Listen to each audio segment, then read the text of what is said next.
Muy bien, vamos a orar, vamos a tener un tiempo de oración. Padre, te damos gracias. Gracias, Señor, porque podemos rendirnos ante ti y saber que tenemos el amparo, el cuidado, el consuelo que viene de lo alto, que viene de tu misma presencia. En esta hora, Señor, al acercarnos a tu palabra, rogamos tu bendición. Que seas tú guiándonos, iluminándonos y que sea tu verdad aquella que pueda perseverar en nuestra vida y en nuestros corazones. Te lo pedimos en el nombre de Cristo Jesús. Amén. El día de hoy, segundo domingo de mayo, estamos celebrando el Día de la Madre. Y yo aquí veo a varias madres que conozco ya de algunos años y veo que es una muestra de lo que es el amor a sus hijos y de ver cómo Dios muchas veces renueva fuerzas para enfrentar situaciones de toda índole. Algunas son alegría, otras son complicadas y difíciles, pero mi saludo y mi respeto a todas ustedes como madres. Que Dios les guarde, que Dios les bendiga y que puedan seguir hacia adelante con esa convicción de que Dios les ha dado de una gracia especial. Hay algunos hombres, yo no, algunos, que dicen, hay veces las mujeres son complicadas, ¿no? Pero por algo Dios les ha dado a ellas la capacidad exclusiva de ser madres. Yo hasta ahora no he visto a un hombre parir, a un hombre dar a luz. Un hombre quedar embarazado debe ser terrorífico, debe ser su fin de ellos. Pero las mujeres tienen esa capacidad especial que Dios les ha dado. Esta mañana justamente quisiera tocar un pasaje bíblico para usarlo como referencia, para hablar acerca de una madre de fe. Hay un pasaje en la Biblia que nos ayuda precisamente a reflexionar y a pensar cómo es una mujer, cómo es una madre cuando ejerce su fe y su confianza en el Señor. En la vida muchas veces vamos a pasar por situaciones complicadas y difíciles. Tan difíciles que a veces no sabemos qué hacer. Los creyentes, los cristianos, los hijos de Dios, tenemos la confianza de que cuando la situación se complica, podemos acudir al Señor. Nuestra confianza está en saber que Dios oye nuestra oración. La enseñanza que vamos a ver el día de hoy nos lleva a considerar a una mujer, a una madre que está muy angustiada, muy preocupada. Y está preocupada porque tiene una hija que está siendo atormentada por un demonio. Y eso no es un problema menor. Una hija que está siendo atormentada por un demonio. Y ella va a buscar al Señor y va a clamar a Dios para que Dios pueda obrar. Esta historia nos va a mostrar cómo la fe no conoce límites, no tiene barreras. Esta mujer, considerada en el pasaje bíblico como una mujer extranjera, se especifica que es cananea, como para decir, no es una judía. Y a pesar de ser extranjera, ella va a mostrar un ejemplo de lo que es buscar a Dios con perseverancia y con confianza. La enseñanza que vamos a ver nos hace ver precisamente eso, de que nosotros tenemos que aprender a persistir, a perseverar en oración. Yo quisiera que ustedes me sigan en esta historia. Los que tienen Biblia pueden buscarlo, Evangelio según San Mateo, capítulo 15, los versículos del 21 al 22. A mí me van a escuchar constantemente utilizar la versión Reina Valera del 60.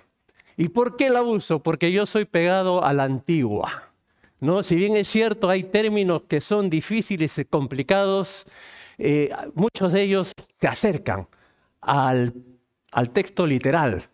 Las otras versiones ayudan, es verdad, todas las versiones son buenas, ayudan a comprender y a entender el texto.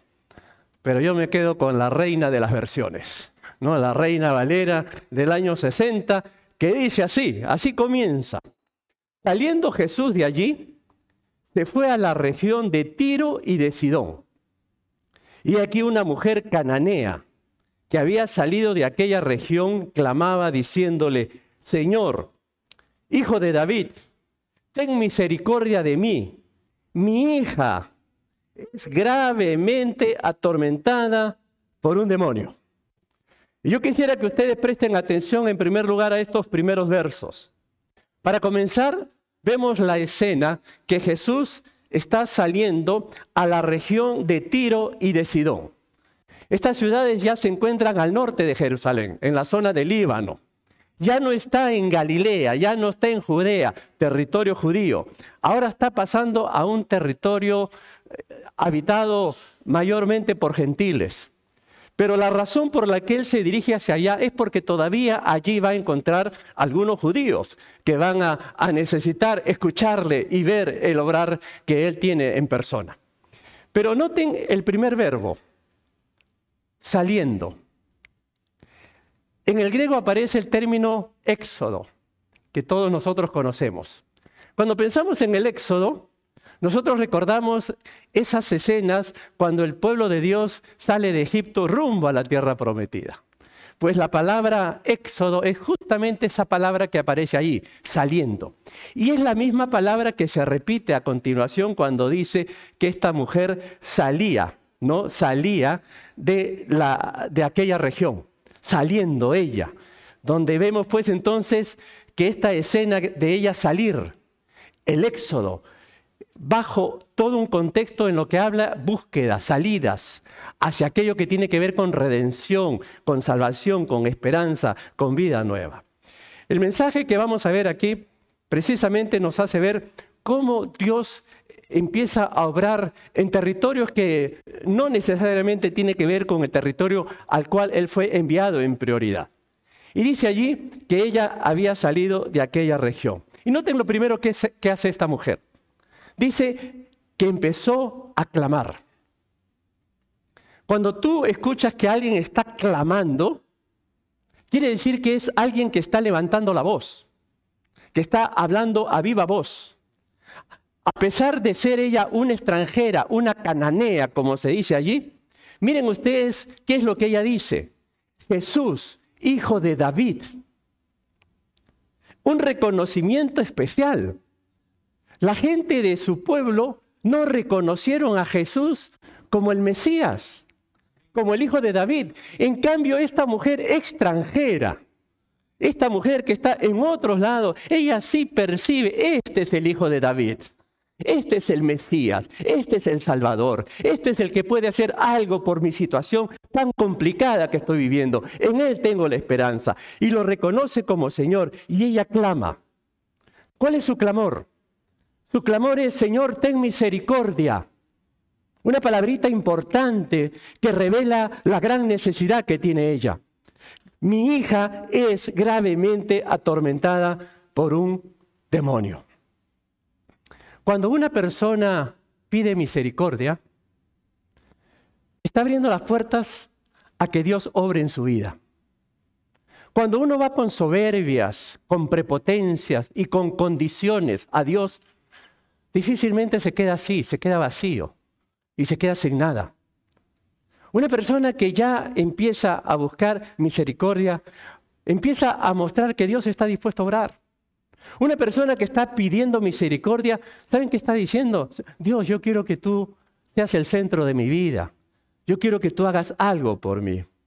Cuando una persona pide misericordia, está reconociendo su necesidad, está reconociendo su fragilidad, está reconociendo que es una persona limitada, que por más que tenga capacidades, recursos y que pueda lograr mucho en la vida, siempre va a haber un punto que te vas a dar cuenta que ahí ya no llegas, que ahí ya no puedes, que ahí necesitas la intervención poderosa y la gracia y la misericordia de Dios.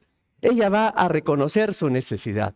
Una persona que clama misericordia es que está reconociendo que Dios es bondadoso, que Dios es compasivo, que yo, aunque no merezca el perdón, aunque no merezca que Dios me limpie de todo pecado, yo estoy apelando, estoy buscando la compasión del Señor. Una persona como ella que está pidiendo misericordia está revelando su arrepentimiento. Vaya a saber en qué vida ha estado ella. Los cananeos provienen de un trasfondo que no reconocen a Dios. Y ella, tal vez por ciertas prácticas, puede haber influenciado en que su hija haya caído en esa condición de estar en este momento atormentada por un demonio. Pero ahora está pidiendo misericordia, porque tiene esperanza, porque tiene fe. Y si hay algo como seres humanos que nosotros no debemos de perder en la vida, por más que estemos destrozados, por más que estemos complicados, por más que estemos angustiados, no perdamos la esperanza, no perdamos la fe en Dios, porque Dios siempre está a nuestro lado, dispuesto a obrar de manera sobrenatural que muchas veces nos va a sorprender. La pregunta es, ¿por qué ella estaba pidiendo misericordia? El pasaje lo dice. Señor, ten misericordia de mí. ¿Por qué? Porque mi hija está gravemente atormentada por un demonio. Yo no sé si tú has visto a una persona endemoniada. Es una situación muy triste, una situación muy complicada. El demonio es el enemigo de Dios. Y en un ambiente donde hay una persona que está atormentada por un demonio, es un ambiente muy complicado. Esa casa debe ser un ambiente infernal, triste, deprimente. ¿Sabes por qué? Porque una persona que está atormentada por un demonio empieza a manifestar algunas conductas extrañas y raras, que angustian, que asustan, que preocupan. Por ejemplo, un endemoniado empieza a mostrar en algunas ocasiones violencia física, se vuelve agresivo. No solamente con las personas que están a su alrededor, sino se vuelve agresivo consigo mismo. Se empieza a golpear, se empieza a dañar. Una persona que está atormentada por un demonio empieza a tener un comportamiento anormal. Su personalidad empieza a tener cambios bruscos. Empieza a tener comportamientos diferentes que no son habituales. Empieza a hablar en lengua extraña. A veces le sale un lenguaje raro. Y empieza a decir cosas que son inexplicables. Empieza a decir cosas que uno se da cuenta que nunca las había dicho. ¿Y de dónde habrá sacado esos conocimientos? Una persona que está atormentada por un demonio empieza a tener enfermedades físicas. Y cuando lo llevan al médico, no encuentran nada. No encuentran razón, no encuentran explicación. ¿Por qué está así? ¿Cuál es la causa? No hay. Empieza a sufrir de trastornos mentales, como paranoia, alucinaciones. Imagínate el cuadro, el ambiente, una casa donde hay una persona así. Y por último, una persona endemoniada, atormentada por el demonio, rechaza todo lo que es de Dios. Si tú le pones una Biblia, te la puede botar. Si tú le hablas de la cruz, te puede insultar. Si tú le mencionas el nombre de Jesucristo, se puede poner iracundo, agresivo. Ahora, esta conducta de esta joven, no sabemos su edad, que está siendo atormentada por un demonio, es algo que no ha pasado de moda. Hay mucha gente que en el tiempo presente vive atormentada de demonios. ¿Y cuál es la causa? La causa no es necesariamente por falta de fe.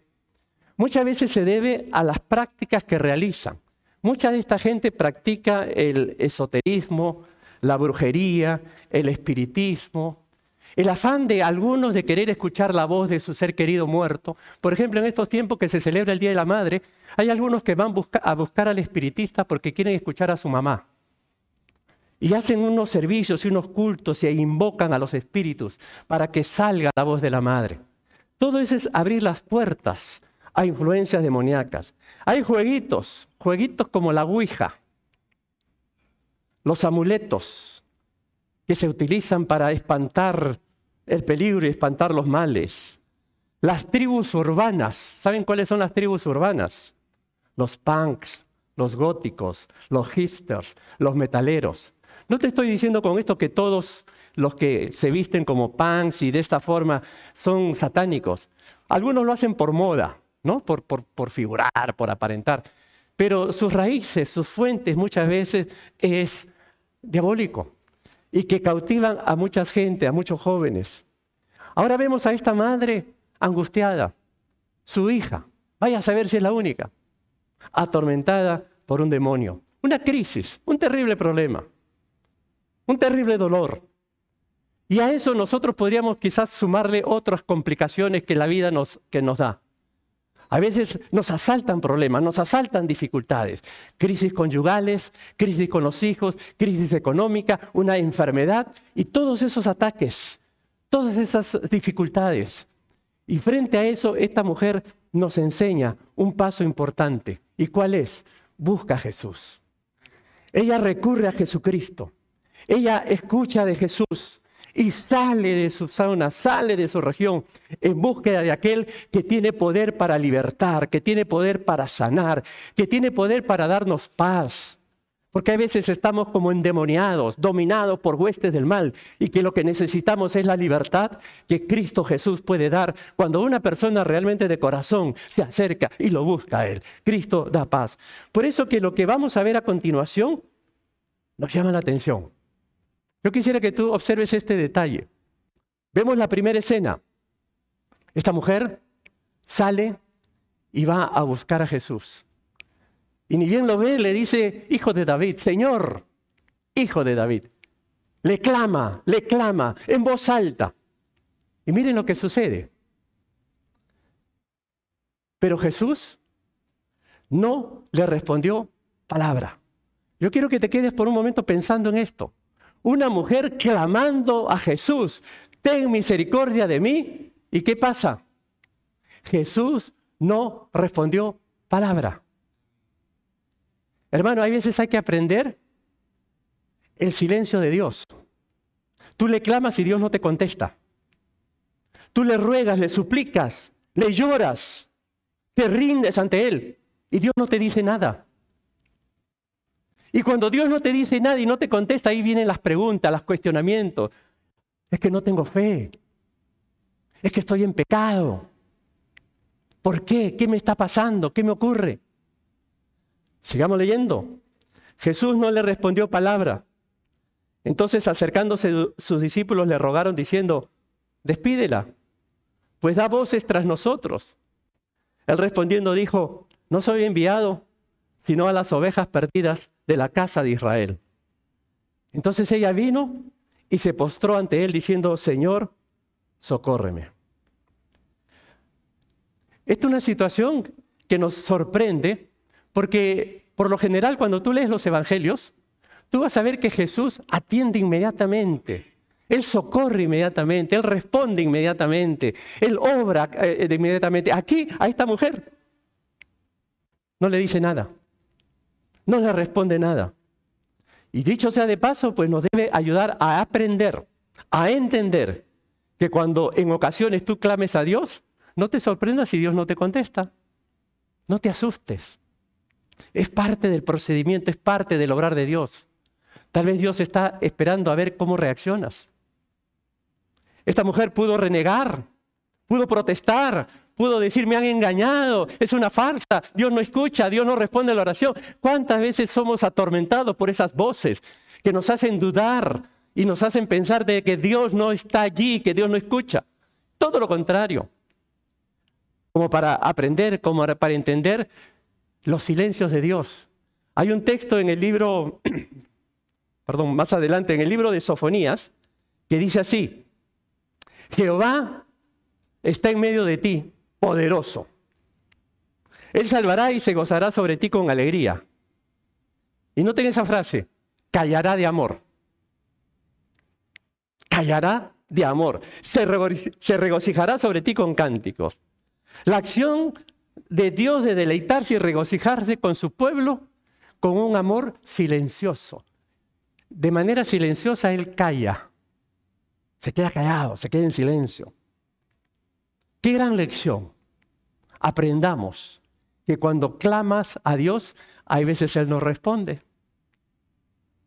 Y no porque no te ha escuchado, sino porque está queriendo probar. Tal vez te está diciendo espera.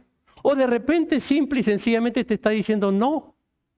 ¿Por qué todo lo que pedimos lo tenemos que recibir? ¿No te has puesto a pensar que de repente estamos pidiendo mal? ¿De repente estás pidiendo algo que no es? En este caso en particular, pues es algo correcto, es algo deseable. Es algo que creo que va encaminado dentro de la voluntad de Dios, el clamor de una mujer, de una madre desesperada, porque vive esa escena familiar de tener una hija con manifestaciones del demonio. Está atormentada por el demonio y está haciendo locuras, está haciendo cosas raras, que seguramente no solamente le da dolor y pena, sino vergüenza, tristeza ante los demás, de tener una hija en un estado tan complicado, tan difícil. Aprendamos los silencios de Dios. Pero por otro lado, permítame poner la otra parte. Aprendamos nosotros también, hermanos, cuando vayamos a Dios, a la presencia de Dios, aprendamos también a estar en silencio. A veces nosotros hablamos mucho cuando vamos a orar. Y hablamos. Sería interesante que tú practiques a quedarte callado. Y vas a ver que no es fácil. Porque cuando tú te quedas callado ante la presencia de Dios, probablemente van a empezar a venir voces. Ya tienes que salir, ya tienes que ir a trabajar, o te tocan la puerta, o te interrumpen. Es complicado quedarse en silencio.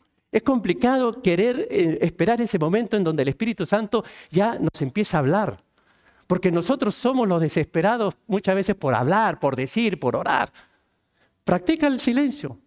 Por eso que hay momentos en que vemos a Jesús que se va al desierto, se va a solas, se ve en silencio, a la presencia del Señor.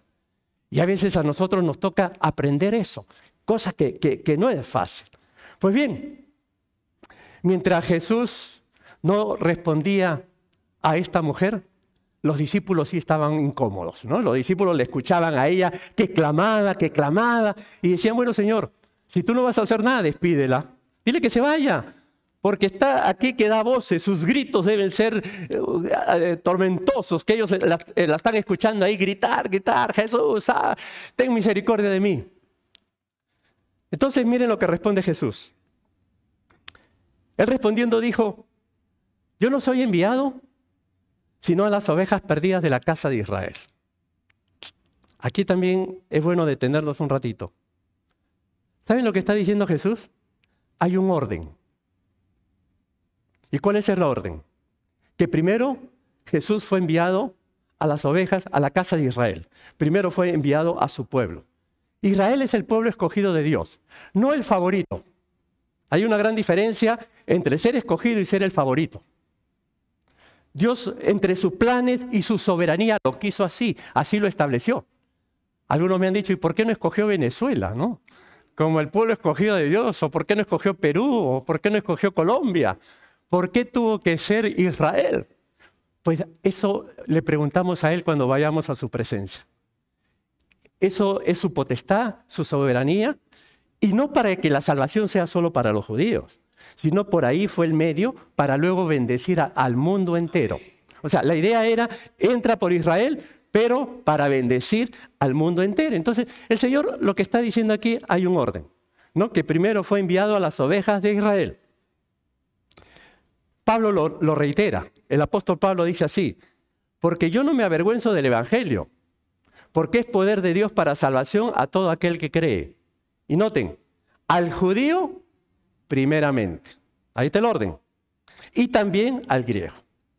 Qué importante es que nosotros aprendamos a respetar el orden, que aprendamos a respetar los planes de Dios, que cuando Dios establece cosas es así, Él lo ordena de esa forma, de esa manera. Nosotros somos los que exigimos, los que queremos cambiar los órdenes y cambiar las formas. Esta mujer está entendiendo, está escuchando, porque ella puede decir, mi necesidad es urgente. En este momento mi hija está siendo atormentada por este demonio. Señor, por favor, socórreme. Por eso que ella reacciona. Y miren lo que hace. Entonces ella vino y se postró ante él diciendo, Señor, socórreme. Ella ha escuchado lo que Jesús le ha dicho, que su prioridad es ir a las ovejas de Israel. Lo está escuchando. Pero a pesar de eso, ella viene y ahora se postra. Noten este elemento, ahora está adorando. Al comienzo solo clamaba. Súmenle clamor más postración. Ahora se postra y le vuelve a decir por segunda vez, Señor. ¿Saben cuál es la palabra Señor aquí? Kyrios. Le está diciendo, tú eres el amo, tú eres el propietario, tú eres el dueño del universo. Porque ese es el concepto de Señor aquí, Kyrios. No es el término Señor que nosotros utilizamos para decirle a cualquier persona, Señor fulano de tal. No, aquí es Kyrios, que significa dueño del universo.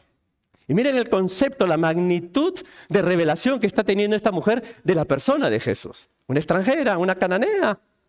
A pesar de que esté escuchando que el Señor está estableciendo un orden, una prioridad, ella insiste, Señor, socórreme. Y miren ustedes, otra sorpresa. Respondiendo él, Jesucristo dice, no está bien tomar el pan de los hijos y echarlo a los perrillos. ¡Ja! Esto debe haber caído fuerte para algunas personas que estaban ahí escuchando. Aquí seguimos sorprendidos, pero detrás de esto, una vez más, hay todo un mensaje, hay toda una enseñanza. Miren, Jesús la está llamando como un perrillo. Jesús está tomando el término popular que utilizaban los judíos para referirse a los gentiles. ¿Cómo les decían a los gentiles? Perros.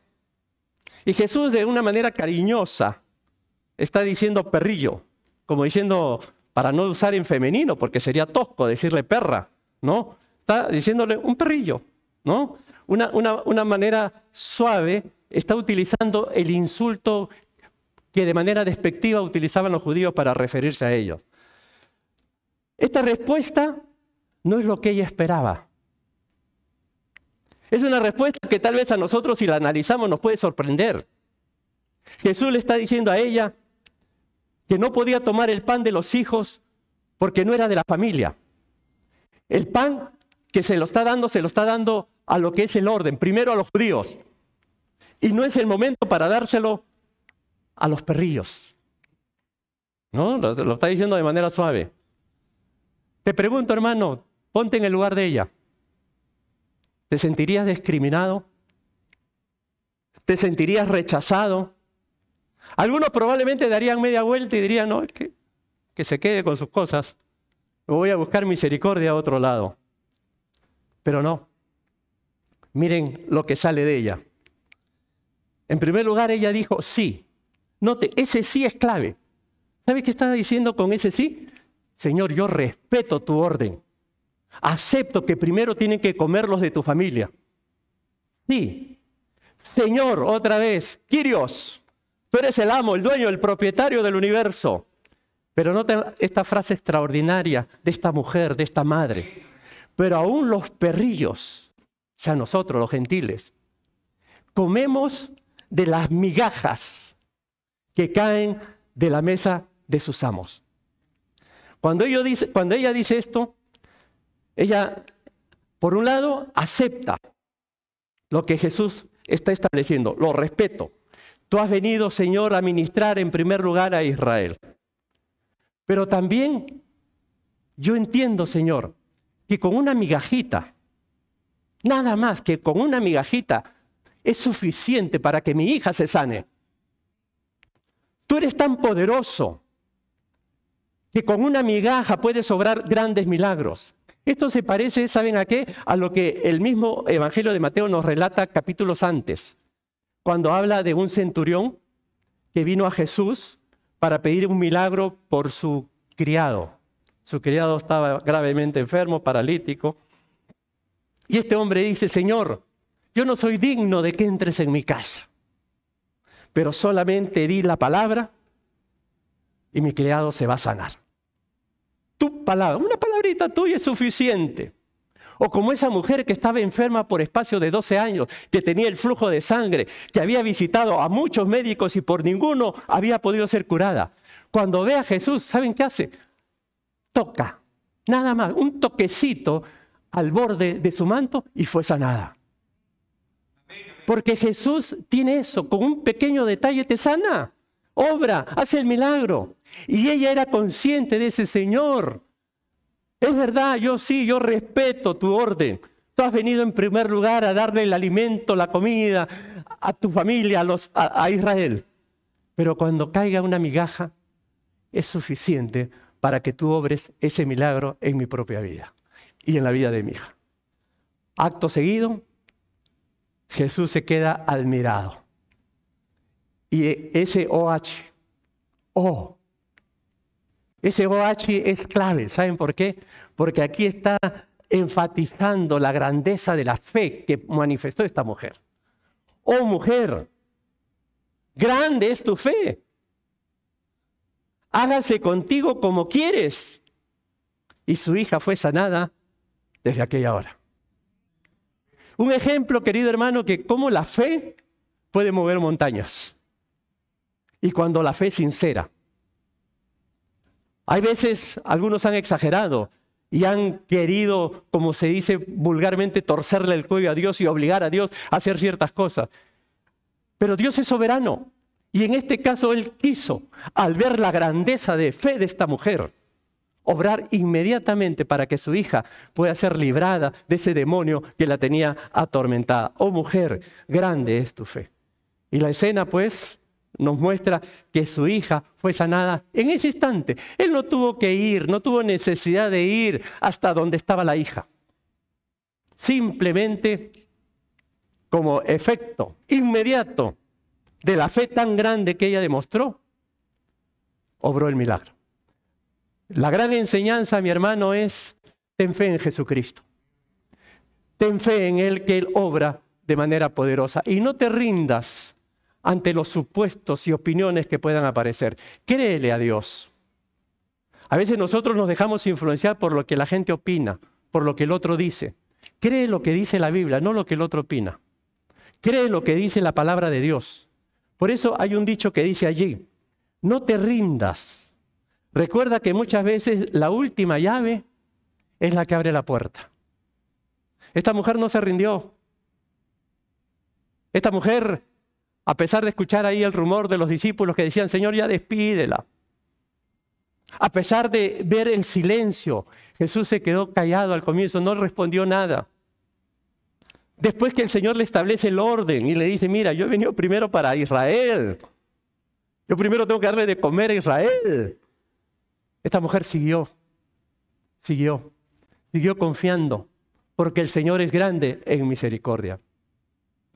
En estos días, alguien nos hacía recordar una característica muy propia de toda mamá, inclusive de todo papá, cuando ora por sus hijos. El estilo que nosotros tenemos para orar por nuestros hijos, por lo general es: Señor, que estén sanos, que tengan éxito.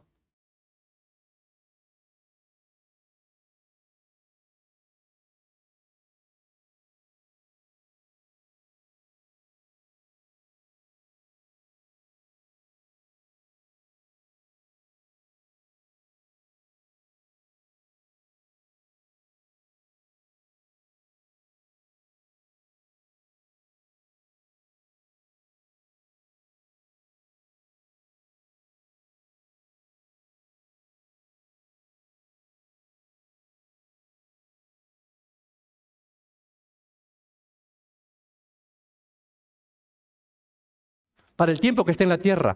Pero qué lindo que ores tú por tu hijo, para que tenga éxito en conocer a Dios, en amar a Dios, en servir a Dios. En estos días leí una publicación que se le dedicaba a todas las madres, acerca del valor y la importancia, de acuerdo a la historia que hemos visto, de orar, de interceder por nuestros hijos. Así decía el texto: tus hijos se podrán ir de tu casa, distanciarse de sus padres, no quieren ir a la iglesia, no quieren conocer a Dios, pero nunca, aunque lo traten, van a poder huir de tus oraciones. Es una gran verdad que todo padre o toda madre, en esta ocasión que celebramos el Día de la Madre, tenemos que tener presente. Tus hijos se podrán ir de tu lado, pero si hay un lugar de donde no podrán escapar, aunque ellos no quieran, es de tus oraciones. Por lo tanto, no te rindas. Jamás te canses de orar por tus hijos. La oración de una madre tiene un inmenso poder para conmover el corazón del santo amor de Dios. Y la historia nos lo confirma. Jesús le dijo a esta mujer, oh, grande es tu fe, grande es tu fe. En conclusión, mis hermanos, la Biblia nos enseña a que nosotros tenemos que ser persistentes en la oración. Persevera, sé constante, que las dificultades y los problemas o los silencios de Dios no te desanimen. Al contrario, cuando tú no sabes nada, sigue. Cuando escuchas otras voces, sigue orando, sigue confiando en el Señor. En segundo lugar, el poder de la fe. En este caso en particular, es por causa de esa fe que Dios obra el milagro. La fe mueve montañas y vamos a ver un versículo en un momento. Y por otro lado, aquí vemos la compasión y el poder de Jesús. El Señor siempre va a ser compasivo. Aunque tú te sientas desolado, aunque tú te sientas derrotado, aunque tú te sientas que has fracasado, Dios siempre tiene una oportunidad para ti. Porque Él es bueno, Él es compasivo, Él es el Dios de amor. Por eso que nunca nos debemos de cansar de pedirle a Él, Señor, ten misericordia de mí. Acuérdate de este dicho.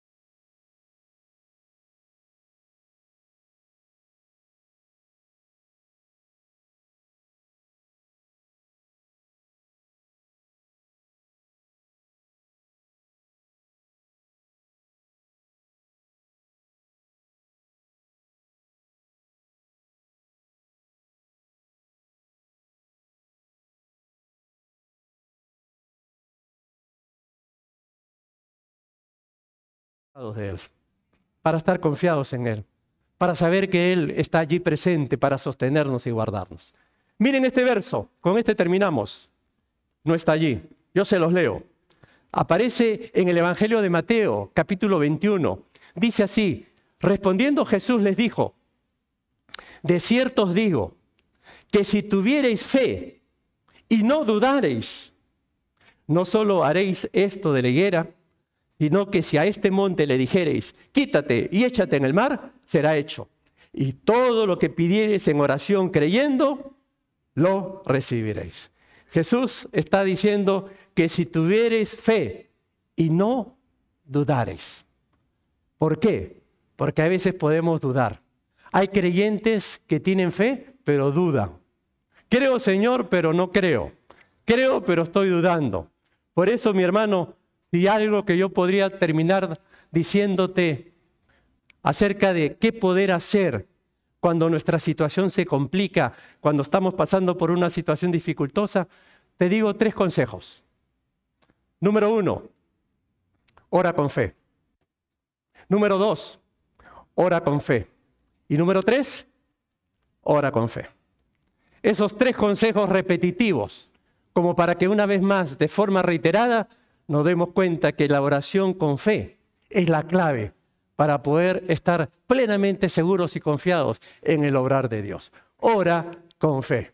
Ya saben, muy sencillo recordar los 3 consejos. 1, ora con fe. 2, ora con fe. Y 3, ora con fe. Ahí está. Simple y sencillo de recordar cómo hacer frente a nuestras dificultades. Vamos a orar. Vamos a inclinar nuestros rostros y vamos a tener un momento de oración. Señor, te damos gracias. Este ejemplo de esta madre, de esta mujer, nos inspira, nos motiva a que podemos nosotros ser perseverantes y poder confiar en tu grandeza. Como ella misma lo dijo, que con unas migajas es suficiente para que tú te glorifiques y obres. Padre, te presentamos nuestras vidas. Te presento la vida de todas las madres aquí presentes, para que tú las consueles, las fortalezcas, para que tú las llenes de tu amor y de tu gracia, y para que en los momentos dificultosos, ellas una vez más puedan recordar que tú eres el Dios grande y poderoso, siempre presto a escuchar nuestras oraciones. Esas oraciones, Señor, que por momentos da la impresión que tú no nos has escuchado, pero tú estás allí actuando, obrando, trabajando. Por ello, Señor, te damos gracias y nos encomendamos a ti. En el nombre de Cristo Jesús. Amén. Que Dios nos...